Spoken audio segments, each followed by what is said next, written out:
Hey guys, today's question is maximum number of integers to choose from a range 1. In this question, we are given with a band integer array and an integer n and an integer maximum. So we have to choose the maximum number of integers such that these four conditions follows. The chosen integers have to be in the range 1, n. Each integer can be chosen at most once only, and the chosen integer should not be in the array band. Okay. Now the sum of the chosen integers should not exceed maximum also. We have to return the maximum number of digits that we can choose following the mentioned rules. Okay. So for example, in this example 1, band equals to 165 and equals to 5.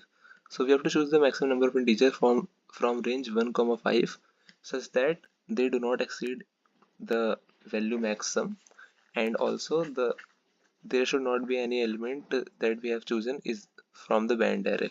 So we can't choose 1, 5 and 6. So we start from true and we choose 2, then we choose 3. Okay. And so or also we can choose 2 and 4. Okay, because after 2 and 3 we can't choose 4, because 5 plus 2 plus 3 plus 4 is 9, which exceeds maximum. Or we can also choose 2 and 4. Okay, output will be 2 in the both case, but for to be greedy we have to choose 2 plus 3 so that we can choose further more elements. Now in this example, the second example, the integer is 1 to 7 all elements, and n equals to 8, maximum equals to 1. So we have to choose from range 1 comma 8. Okay, but we can't choose these elements, so we start from value 8, but the 8 exceeds maximum, so we can't choose any one value. Okay, now what will be our approach is to maximize the number of integers we have chosen. First we have to choose the minimum integers.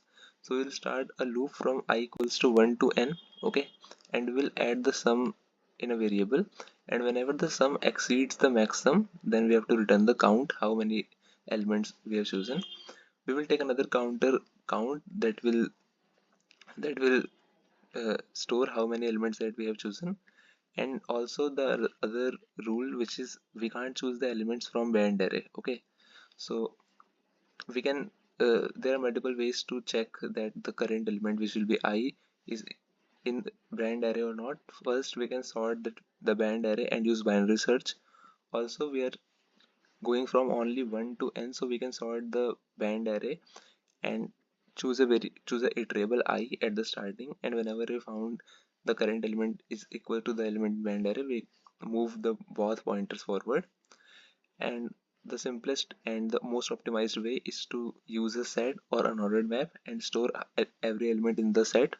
So if we take an ordered set and store all the elements that are band array in the unordered set, then at the O of one constant time we will know that the current element is band array or not. Okay, so we will use an ordered set to check whether the current element is in band array or not. So let's take that unordered set first of integer data type, and the elements in another set, let's fill it here only. The array name is band, so band dot begin comma band dot end. Okay, now let's take a counter that will store how many element we have taken, and let's take a sum also. So when we exceeds the maximum, we can break there. And now let's run a loop. In the range we can choose the elements, which is for int I equals to 1, I less than equals to n, and I plus plus. Now if the current element is present in the set, then we can't choose that element, so if st dot count, because that element is present in the band array, so if st dot count I, in that case we have to continue, we can't choose anything.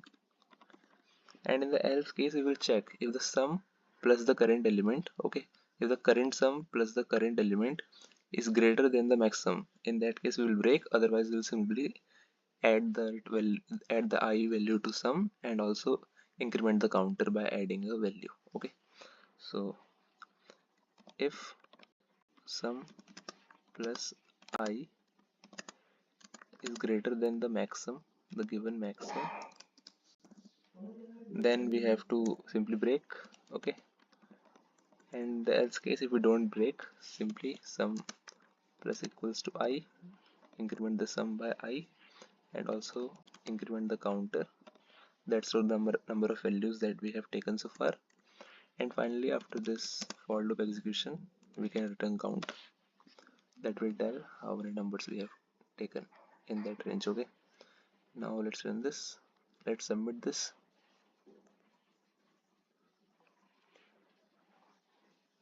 So the code is accepted. Thank you for watching.